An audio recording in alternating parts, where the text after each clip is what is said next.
오늘 이 밤에 여러분 참 잘 나오셨고요. 우리 옆에 있는 성도들 바라보면서 서로 축복하며 나가는데요. 기적의 밤입니다. 우리 옆 사람 바라보면서 인사합니다. 기적의 밤입니다. 할렐루야. 기적의 밤인 줄 믿고 나가는 자들에게는 그런 하나님의 역사가 나타나게 될 줄로 믿습니다. 오늘 복을 주시는 하나님이라고 하는 영적 주제를 가지고 잠시 말씀을 나누고 이 말씀 붙잡고 기도하는 그런 밤이 되기를 원합니다.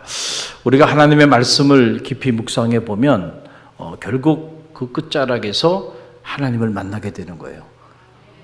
우리가 하나님의 말씀을 제대로 묵상하게 되면 결국 우리가 만나는 건 다른 게 아니에요. 하나님을 만나는 겁니다.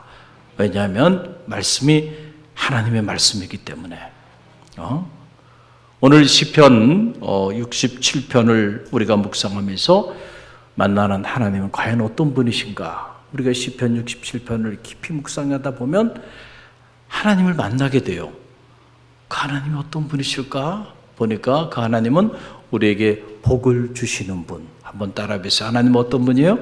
복을 주시는 분이시다. 여러분, 이 믿음이 여러분 가운데 흔들리지 않게 되기를 주님의 이름으로 간절히 축원드립니다. 자, 보세요. 오늘 시편 67편을 시작하는 첫문을 열면서 1절 말씀 저와 여러분이 1절 함께 읽습니다. 함께 묵상합니다. 하나님은 우리에게 은혜를 베푸사 무엇을 주시고 복을 주시고 그의 얼굴빛을 우리에게 비추사. 하나님은 우리에게 은혜를 베푸사 복을 주시는 분이시다. 이 믿음이 여러분 가운데 흔들리지 않게 되기를 간절히 바랍니다.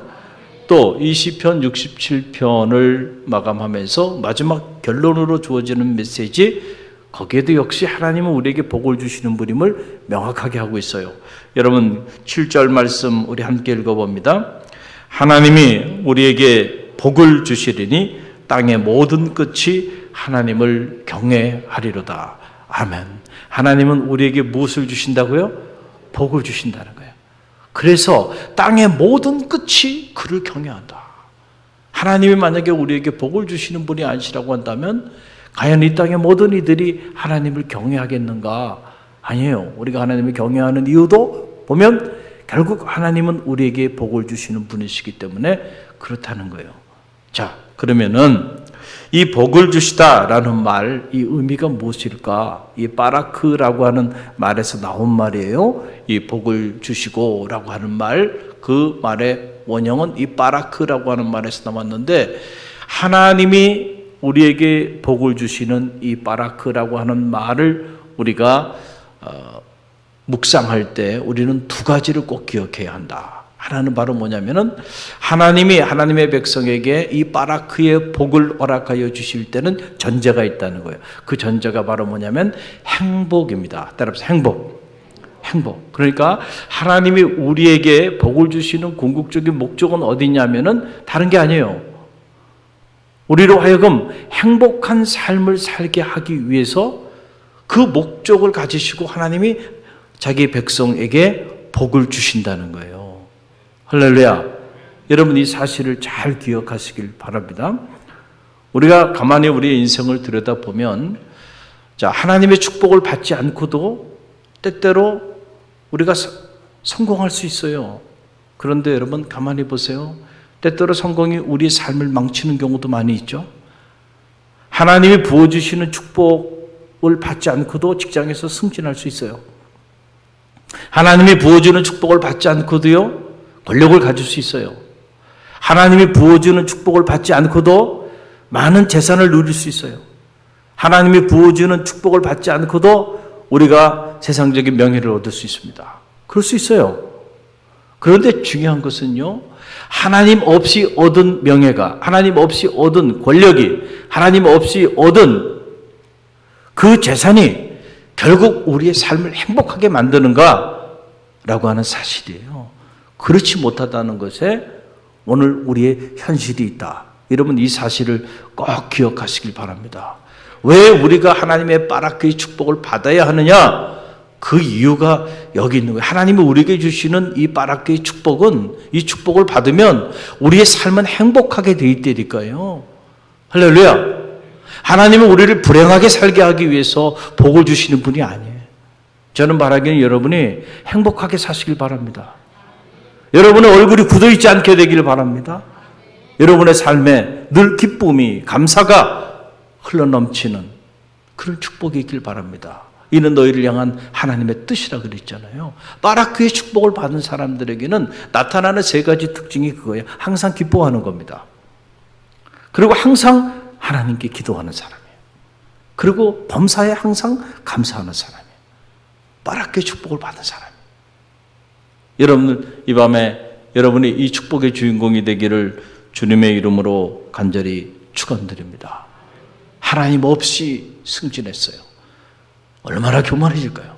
하나님 없이 많은 재산을 모았습니다. 하나님 없이, 여러분, 오늘 우리 삶을 들여다보세요. 오늘 이 현대의 비극이 어디서 나오는가? 하나님 없이 세운 이 문명의 이 위기가 결국 우리의 삶을 불안하게 만들고 있어요. 하나님 없이 만들어 놓은 이 군사력, 오늘 이것이 우리의 창조의 영역이 아닌 파괴의 영역 속에 끝없는 불안을 가져오고 있습니다. 한순간에 지구를 수백만 번 공멸시켜버릴 수 있는 무서운 무기들을 하나님 없이 끊임없이 만들어 놓은 거예요. 하나님 없이 세우는 상아탑이, 하나님 없이 세운 오늘 우리의 이 삶의 자리가 오늘 우리를 위협하고 있다. 그래서 우리는 이 바라크, 하나님의 축복을 받아야 돼요. 하나님의 축복은 우리를 파멸의 자리로 이끌기 위해서 우리에게 복을 주시는 분이 아니에요. 우리를 행복하게 살아가게 하기 위해서 복을 주시는 분이심을 기억하고요. 오늘 이 밤에 기도할 때 이 바라크의 축복의 주인공이 되게 해달라고 기도하는 밤이 되기를 주님의 이름으로 간절히 축원드립니다. 또 하나는 우리가 하나님이 주시는 복, 이 바라크, 이 하나님의 축복을 우리가 묵상할 때 깨달아야 되는 거. 하나님은 하나님의 백성에게 축복하실 때 큰 그림을 가지고 축복하신다는. 무슨 그림을 가지고 축복하세요? 큰 그림, 이걸 잘 알아야 돼요.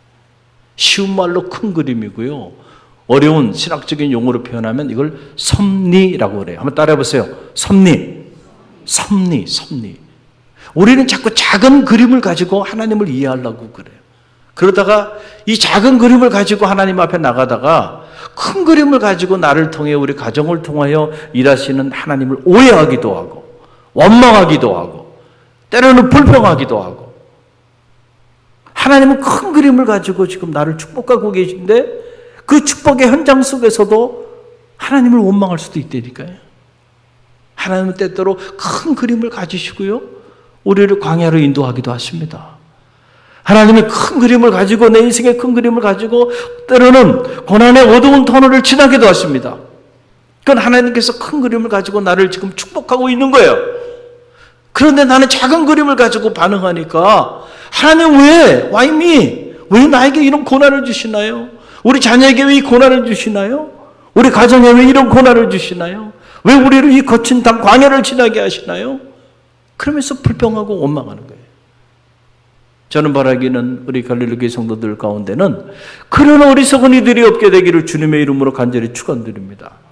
할렐루야. 광야를 지나게 하신 것도 하나님의 축복이에요. 때로 우리에게 고난을 주시는 것도 하나님의 축복의 선물임을 여러분 꼭 기억하시기를 바랍니다. 여러분 보세요. 다윗에게 있어서 감당할 수 없는 고난의 가시는 역시 사울이죠. 어떻게 보면 만남의 축복을 주지 않았어요. 어떻게 사울 같은 인간을 만나게 해가지고 말이죠. 어떻게 그런 인간하고 연을 맺게 했어요. 사유가 됐습니다. 그런 인간을 주군으로 모시게 했어요. 그래서 다윗은 자기 주군을 위해 최선을 다한 겁니다. 그런데 그 진실하게 최선을 다한 그 일 때문에 결국 다윗은 수십 년의 세월을 말이죠, 저 유다 광야를 헤매며 고난의 세월들을 보냈어요. 그냥 10개월, 1, 2년이 아니에요. 수십 년을 말이죠. 한번 생각해 보세요. 다윗의 인생을 완전히 망가뜨리니 하나님 살아계시면 이룰 수 있어요? 그런데 돌아보니까 말이죠, 다윗이 고난이 내게 유익이라.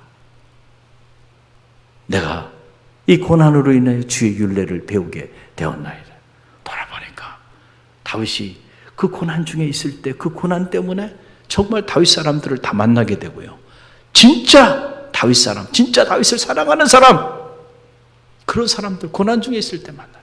언제나 그래요. 여러분, 뭔가 잘 나갈 때 여러분 주변에 꼬여드는 사람들 조심하세요. 평소에 연락도 안 하다가 말이죠. 여러분 일이 뭐 승승장구하면 막 아는 척하고 연락하고요. 만나자 그러고, 그런 사람들 조심하세요.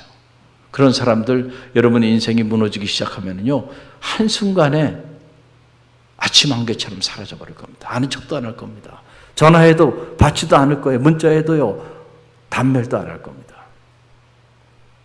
정말로 여러분을 사랑하는 사람은요, 여러분이 고난에 처해 있을 때도 여러분 곁을 떠나지 않는 사람이에요. 여러분이 줄 수 있는 게 아무것도 없는데도 여러분과 함께하는 사람, 법에 같은 사람, 그 사람하고는요 인생을 논할 수 있는 거예요. 할렐루야. 그 사람하고는요 사역을 논할 수 있는 거예요. 그렇지 않은 사람하고는요 조심해야 돼요.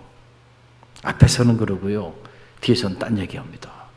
그런 사람하고 같이 사역을 하고 그런 사람하고 같이 인생을 논하다가요, 여러분 얼마나 어려워지겠어요. 정말 다윗 사람, 다윗이 그 사람을, 그런 사람들을 만나기 위해서 하나님은 그를 고난의 푸른 불 속에 집어넣은 겁니다. 그리고 다윗의 인생이 아직 철이 들질 않았어. 하나님의 말씀의 깊이를 깨닫지 못했어. 그런데 그게 고난의 풀불 속에 들어가면서 보니까 정말 하나님의 말씀이 얼마나 중요한지 가치를 깨닫게 됐어. 주의 말씀은 내 발의 등이요 내 길의 빛이니이다. 꿀송이보다 달다니 하나님의 말씀이.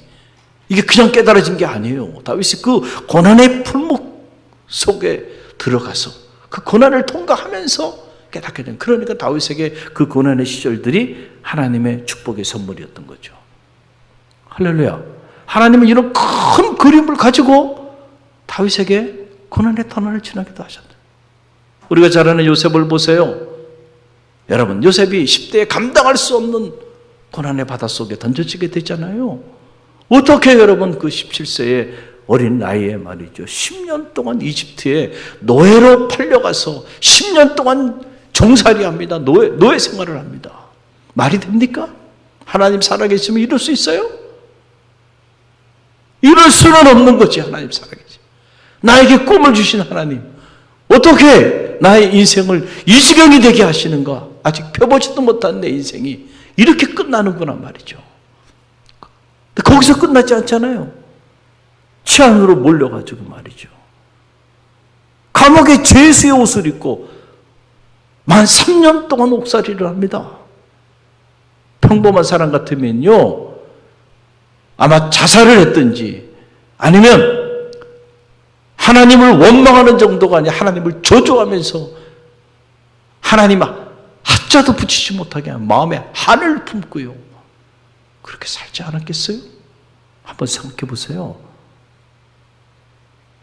근데 놀라운 사실이 하나님의 큰 그림 속에서 보면요, 그것도 하나님이 그를 축복해 주는 과정에 있었던 거예요. 할렐루야. 그가 이집트에 10대에 팔려가서 이집트의 문화와 문명을 배웠고 감옥에 들어갔으니까 애굽의 바로 왕의 가장 측근에서 바로 왕을 보자 하는 떡 맡은 관원장, 술 맡은 관원장과 교제하게 돼서 결국 그가 30의 어린 나이에 역사의 무대에 정교하게 들어 쓰임받게 되는 역전의 드라마를 쓰게 되는 계기가 되잖아요. 팔려가지 않았다면, 감옥에 들어가지 않았다고 한다면 이런 일이 가능하겠어요? 이걸 우리가 섭리라고 말해요. 근데 우리는 늘 어리석어요. 우리의 생각도 어리석고요, 우리의 경험도 언제나 부족해요. 그래서 하나님의 이 큰 그림을 이해하기에는 언제나 부족해. 그래서 때때로 우리는 하나님이 우리를 통하여 큰 그림을 가지고 우리를 축복해 주고 계신데도 그 현장 속에서 불평하고 원망하고 자잘하고 낙심하고 그렇게 반응하며 나갈 때가 있다. 오늘 이 밤에 오신 분들 중에는요, 한 분도 그런 이들이 없게 되기를 간절히 바랍니다. 이 밤에 잘 오셨어요. 우리가 하나님을 신뢰한다는 게 뭘까요? 고난 속에서도 하나님 날 버리지 아니하시고 이 고난조차도 선용하셔서 하나님께서 나를 선한 길로 인도하신다고 하는, 여러분, 그 믿음을 갖는 거 아닙니까? 여러분이 이해될 때 하나님 나의 하나님이고 여러분이 이해되지 않을 때는 하나님은 나의 하나님이 아닙니까? 우리가 그렇게 신앙생활하고 있다고 한다면 그 얼마나 엉터리 신앙생활을 하고 있는 거예요.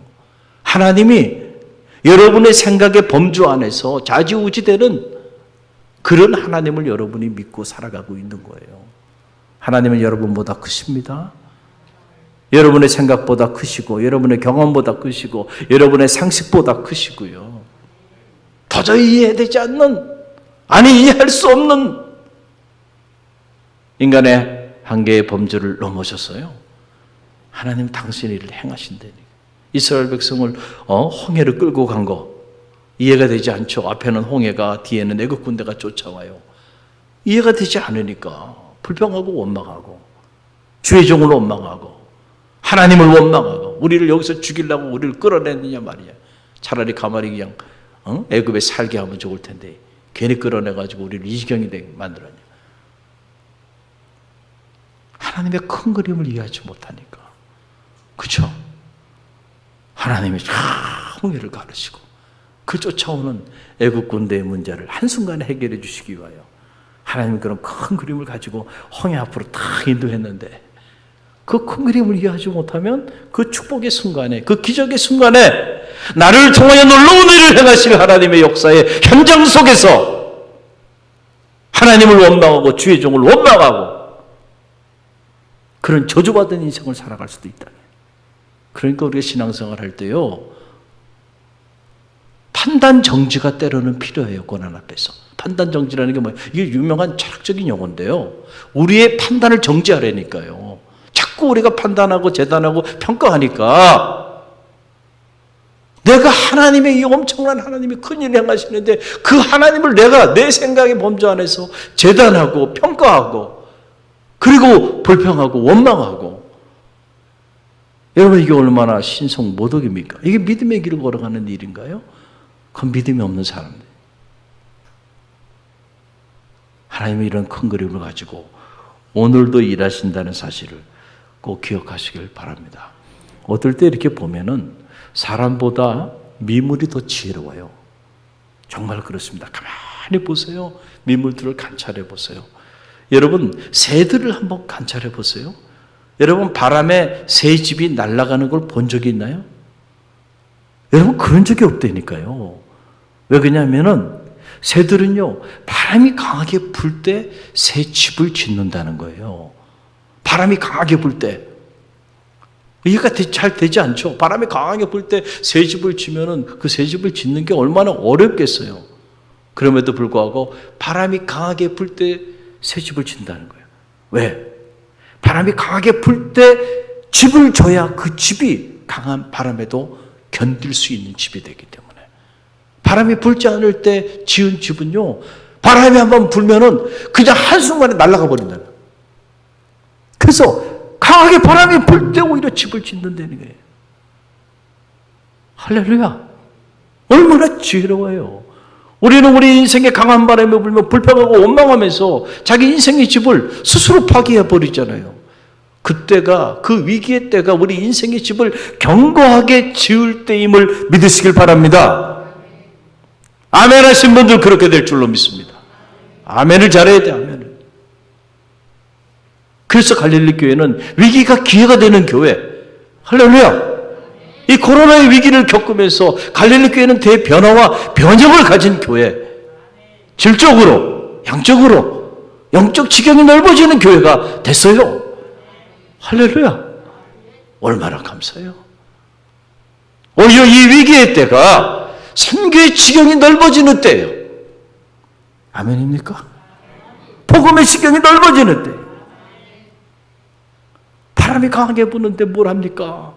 바람이 강하게 부는데 그게 우리가 무너지는 이유가 아니고요. 하나님 안에서는 그 강하게 부는 그 바람이 우리 흔들리지 않는 집을 짓는 때임을 기억하시길 바랍니다. 얼마나 지혜로워요. 얼마나 지혜로워요. 여러분, 종교개혁자 마틴 루터가 16세기 종교개혁을 단행하면서 가장 위대한 인류의 업적을 남긴 것이 있다고 한다면 그건 다른 게 아니에요. 그가 바로 이 하나님의 말씀의 책을 일반인의 언어로 번역했다는 겁니다. 그전에는 이게 라틴어로 기록이 돼 있었고 16세기 때만 해도요, 일반인은 이 하나님의 말씀을 소지할 수가 없었어요. 소지한다 할지라도 읽을 수가 없었어요. 이게 고전어로 되어 있기 때문에.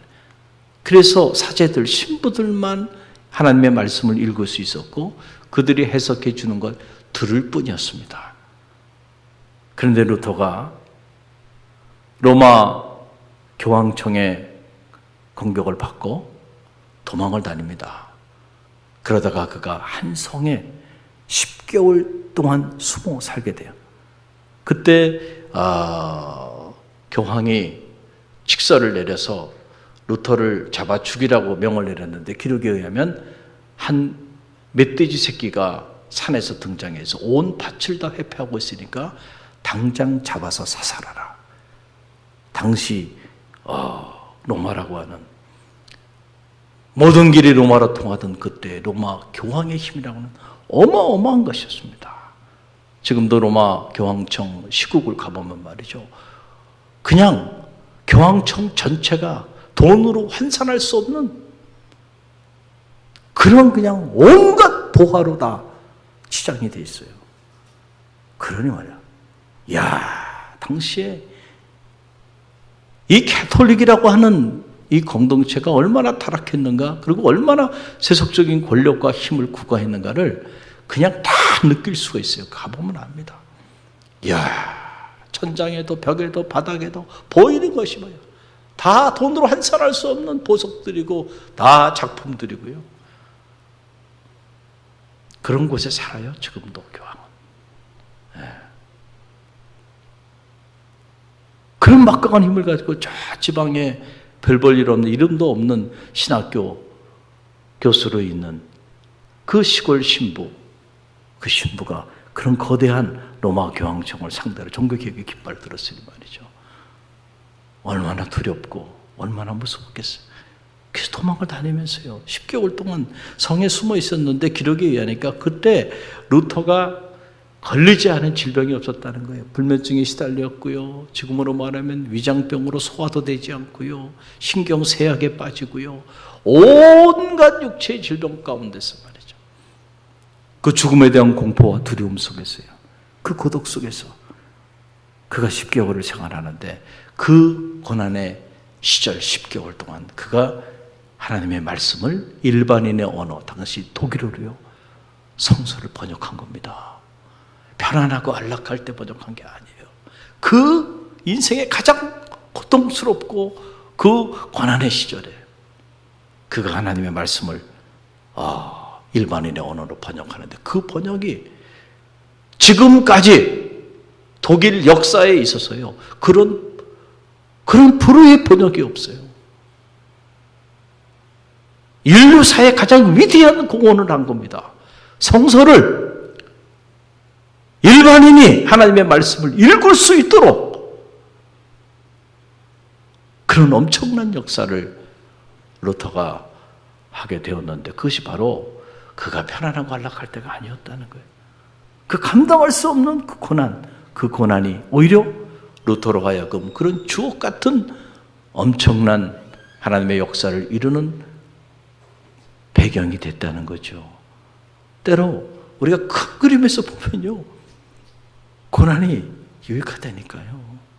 여러분, 우리가 이제 세계를 이렇게 여행해 보면, 저도 뭐 그렇게 많은 나라를 가본 건 아니지만 그래도 크게 보면 뭐 유럽 웬만한 나라 다 가봤고요, 또 남미도 가봤고, 또 제가 안 가본 데는 아프리카 안 가봤고요, 중동도 가봤고, 또 동남아시아도 여러 나라 가봤고, 그래서 크게 보면 전반적인 대륙들, 미국에는 오래 살았고, 그러니까 미국 안에는 전 세계가 또 다 있어요.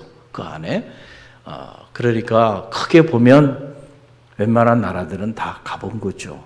그 세계를 이렇게 다녀보면 말이죠. 정말로 아름다운 나라는 제가 이렇게 보니까 사계절이 분명한 나라가 아름답더라고요. 그렇죠.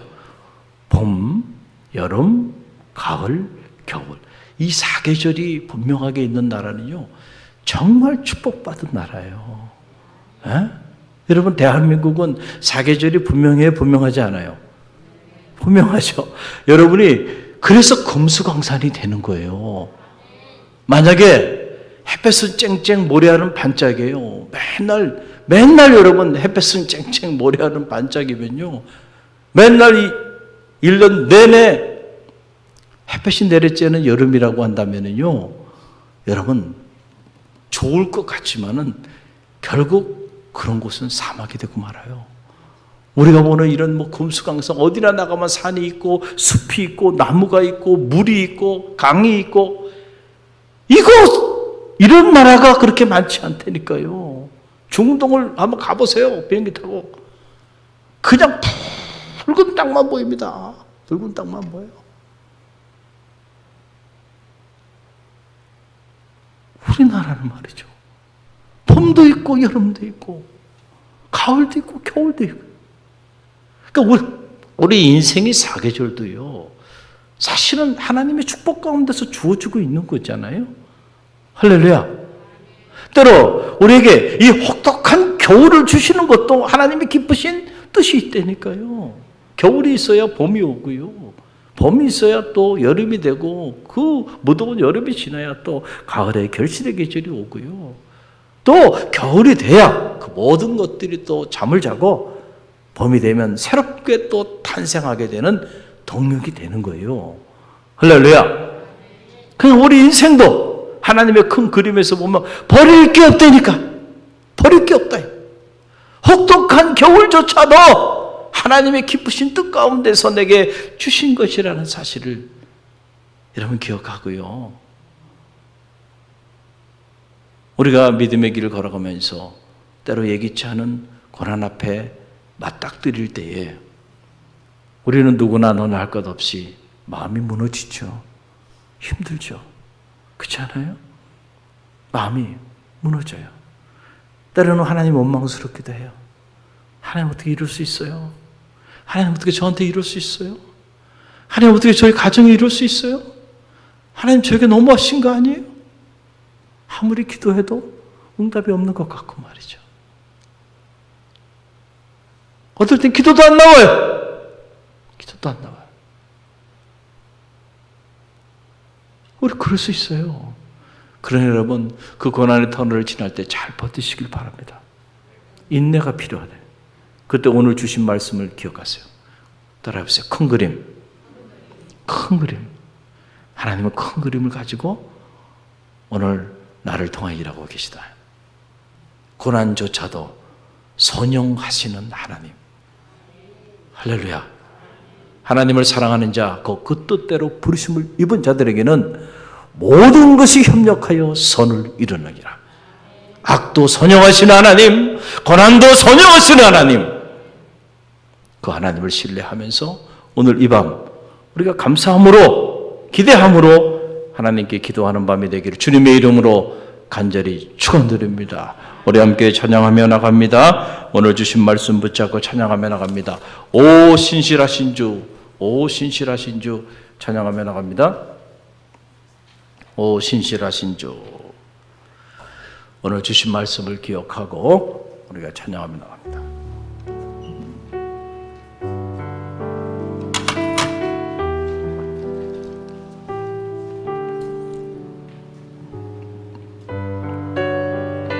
하나님 한 번도 나를 그렇습니다. 하나님은 한 번도 나를 실망시킨 적이 없습니다. 우리가 하나님을 늘 실망시키며 살아가고 있죠. 자신을 돌아보는 밤이 되길 바랍니다. 찬양하며 나갑니다.